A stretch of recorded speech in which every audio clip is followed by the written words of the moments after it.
Hi అండి. ఈ రోజు అయితే ఇంకా నేను దోశ అంటే చాలా మంది చాలా సార్లు నన్ను కామెంట్లు అడిగారు, చాలా సార్లు చూపించినా కానీ సరే అడుగుతున్నారు. అంటే ఎంత రైస్ తీసుకుంటే ఎంత మినపప్పు వేయాలి అనేసి నేనైతే ఇంకా మామూలుగా అంచనా ప్రకారంగా అయితే వేస్తాను. ఇప్పుడు మీరు చూడండి, ఇది వచ్చేసి మనకు 1/2 కిలో డబ్బా అండి. 1/2 కిలో డబ్బాలో నేను వేసింది సగమే తీసుకున్నాను రైసు. ఈ సగం రైసు ఇలాగ వేసేద్దాము. బాగా శుభ్రంగా ఏది పెట్టుకున్న రైస్ అది. మన కోటా రైస్ అయితేనే దోశకి ఇంకా బాగుంటుంది అనేసి నేను కోటా రైస్ తీసుకున్నాను. ఇక్కడ వచ్చేసి మినుము గుడ్లు అంటే ఇంకా మామూలుగా ఏ దబ్బ అంటే బద్దపప్పు ఉంటుంది కదా, అదైనా కానీ సరే మనం తీసుకోవచ్చు. మినపప్పు ఇలాగైతే తీసుకుంటున్నాను, చూస్తున్నారు కదా. అందులో నేను కొద్దిగా మెంతులు కూడా యాడ్ చేస్తున్నాను. ఈ మాత్రం చాలు. మెంతులు చాలా హెల్దీ, అందుకనేసి మెంతులు అనేటివి మనం ఇక్కడ యూజ్ చేస్తున్నాము.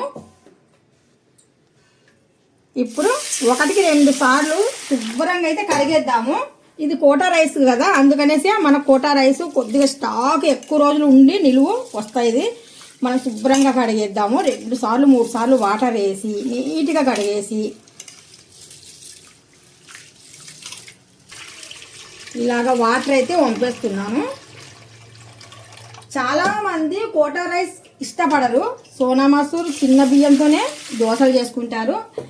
ఈ రైసే ఇంకా బాగుంటుంది. సోనా మసూర్ రైస్ కన్నా దోశ ఈ రైసే బాగుంటుంది. మనకు ఇందులో ఇస్తారు కదా కోటా పైన. ఇలాగా శుభ్రంగా కడిగేద్దాం.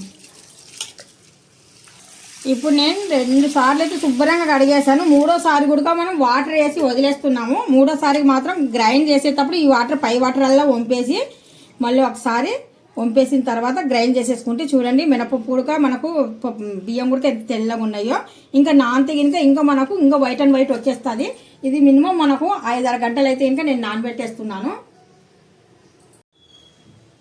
ఇప్పుడు చూస్తున్నారు కదా, నేను రైస్ అనేది నానబెట్టేసాను, గ్రైండ్ చేశాను. ఇప్పుడు దోశలు కూడా వేసేస్తున్నాను. ప్లేన్ దోశ వేసాను, ఒకటి మాత్రం ఎగ్ దోశ అయితే వేస్తున్నాను. ఇది ఎల్లో కలర్లో ఉండింది ఎగ్ దోశ అండి. ఈ వీడియో మీకు నచ్చినట్టుగైతే జస్ట్ లైక్ అయితే చేయండి, షేర్ చేయండి, కామెంట్ చేయండి మర్చిపోకుండా. సబ్స్క్రైబ్ అసలు మర్చిపోకండి. Thank you so much. Allah Hafeez.